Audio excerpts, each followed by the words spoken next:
Di sisi lain, Mako mengalami masalah saat ingin menjalankan misi bersama Relic, yang membuatnya harus batal dalam menjalankan misinya. Kali ini karena terlalu beresiko.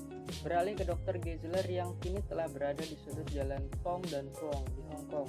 Dia pun berhasil bertemu dengan Hannibal Cow. Di sisi lain, Relic bertarung dengan Chucks karena Chucks beranggapan Mako hanyalah bebannya dan akan menyusahkan tim.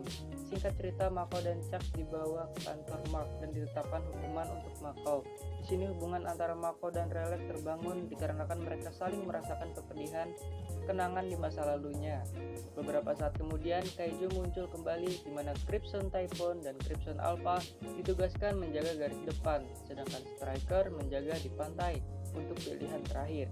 Namun, Gypsy Danger tidak diizinkan bergabung dalam aksi ini dikarenakan masih dalam masa hukuman. Singkat cerita, Crimson Typhoon dan Sharon Alpha sangat kewalahan pada pertarungan melawan Kaiju kategori 4. Namun karena Striker tidak diizinkan untuk membantu, maka Crimson Typhoon dinyatakan gugur dalam pertarungan karena terbunuh. Kini hanya tersisa Centro Alpha dan Striker. Centro Alpha kemudian maju melawan, namun Centro Alpha gugur juga karena muncul Kaiju berikutnya. Striker yang nekat maju berhasil melumpuhkan satu Kaiju, namun satu Kaiju lagi melumpuhkan listrik seluruh kota termasuk pangkalan Jaeger. Namun ada satu robot yang bisa hidup menggunakan tenaga nuklir, yaitu Gypsy Danger. Singkat cerita, Relic dan Mako kembali melakukan drive untuk menolong Striker di sisi Striker. Di sini terungkap bahwa Dr. Geisler lah alasan dua Kaiju ini melakukan berada di Hong Kong karena dua Kaiju ini berusaha mencari Dr. Geisler. Bisa dibilang para pencipta Kaiju ini para pencipta Kaiju ini atau alien ini mengetahui bahwa ada orang yang bisa masuk ke dalam pikiran Kaiju dan mungkin akan menjadi ancaman karena rencana mereka akan terbongkar. Berlanjut pada kondisi Striker yang mencoba keluar dari robot itu dan berusaha menyerang Kaiju itu dengan senjata darurat. Untungnya Gypsy datang untuk melawan. Gypsy itu pertarungan sangat sengit dan akhirnya dimenangkan oleh Gypsy. Kini tinggal satu Kaiju lagi yang berada di Hong Kong yang sedang mencari Dr. Geisler. Singkat cerita, Kaiju itu berhasil menemukan Dr. Geisler. Untungnya Gypsy Danger tepat waktu dan langsung melawan Kaiju itu.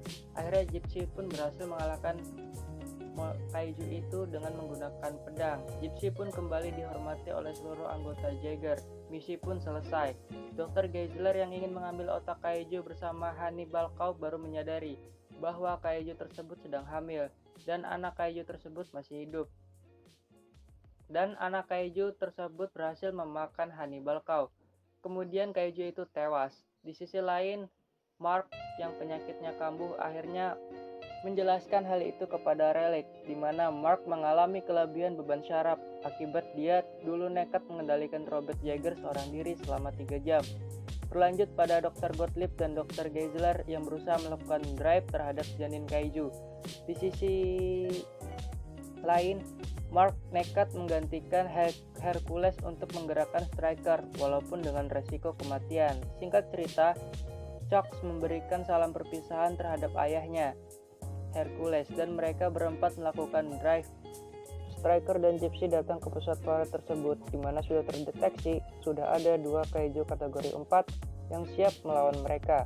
Di sisi lain, Dr. Geisler dan Dr. Gottlieb melakukan drive dengan otak janin Kaiju tersebut, dan mereka akhirnya mengetahui seluruh informasi mengenai parit portal tersebut, dan berusaha memperingati Gypsy dan Striker untuk membatalkan penyerangan. Karena itu adalah misi bunuh diri. Dr. Geisler dan Gottlieb datang memberitahu bahwa portal parit tersebut bisa mendeteksi mana Kaiju dan bukan Kaiju. Jadi percuma jika mereka nekat melempar bom nuklir itu karena akan dipantulkan kembali. Cara satu-satunya adalah dengan menunggangi Kaiju, dan itu akan mengecoh portal tersebut, mengenali mana Kaiju dan bukan Kaiju. Namun beberapa saat muncul Kaiju terbesar yang pernah ada dengan kategori 5. Untungnya kedua Kaiju telah berhasil dikalahkan oleh Gypsy terlebih dahulu karena tinggal Kaiju kategori 5 ini. Namun Striker kewalahan dan tidak mampu bergerak, padahal bom nuklirnya ada pada Striker. Mark pun memberi perintah untuk Gypsy Danger untuk masuk ke celah tersebut. Kemudian Striker pun meledakkan bom itu bersama dengan Kaiju kategori 5 yang menahan mereka. Mark dan Chuck pun dinyatakan gugur dalam pertempuran. Gypsy akan menyelesaikan misi, meledakkan portal itu dengan membawa bangkai kaiju yang tersisa. Namun ternyata kaiju kategori 5 belum tewas dan menghadang mereka. Mereka pun nekat mendorong kaiju itu bersamaan dengan masuknya ke portal itu agar tidak terdeteksi. Singkat cerita, Gypsy berhasil masuk ke dalam portal. Karena Mako kehilangan banyak oksigen, Rayleigh pun mengirim Mako ke atas permukaan dan menyelesaikan misinya ini seorang diri. Gypsy memasuki dimensi para alien atau pencipta kaiju ini. Dan di sini kita bisa melihat bagaimana bentuk alien yang telah menciptakan kaiju tersebut. Rayleigh kemudian nekat melakukan peledakan diri sendiri karena Gypsy ini adalah robot yang ditenagai oleh nuklir. Jadi bisa meledak berkekuatan nuklir. Akhirnya Gypsy meledak dan menghancurkan sisi kehidupan para alien. Untungnya Rayleigh berhasil keluar dari Gypsy. Kedua pahlawan selamat. Portal berhasil dihancurkan dan Mark telah digantikan oleh Hercules Hansen. Dan bumi dinyatakan aman dari serangan kaiju dan cerita pun tamat. Kesimpulan, overall film ini sangat bagus dari segi grafis dan efek visualisasi yang dihasilkan. Namun ada beberapa statement yang kurang greget, di mana di sini terlihat robot sangat mudah rusak terhadap serangan kaiju. Oleh karena itu, kalau bisa dibuat sedikit lebih kuat dan mungkin pertarungannya akan terlihat lebih epic lagi. Oke, sekian review film kali ini. Semoga kalian terhibur dan tunggu the next video.